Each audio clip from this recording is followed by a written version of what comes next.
In the quiet mountain forests stood an abandoned monastery, which became the subject of dark legends and terrifying stories.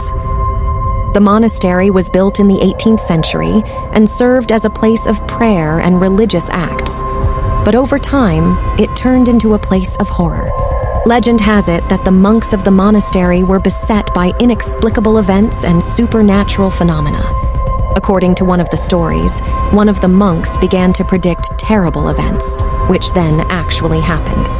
In another version, it is said that the monastery was affected by the plague, and the monks died in terrible pain. Despite these events, some dared to enter the monastery to investigate the mystery that surrounded it. Among these adventurers was a group of young people who were fascinated by the stories about the monastery.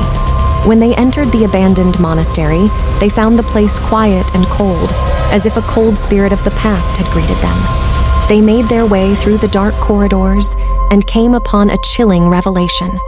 An old woman in a white robe who seemed lifeless stood in their way. Her eyes glowed with dark energy, and an unknown language came out of her mouth.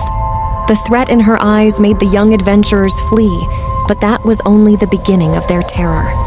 After leaving the monastery, they began to see the same dark eyes in their dreams and hear a voice that spoke of unexplained threats.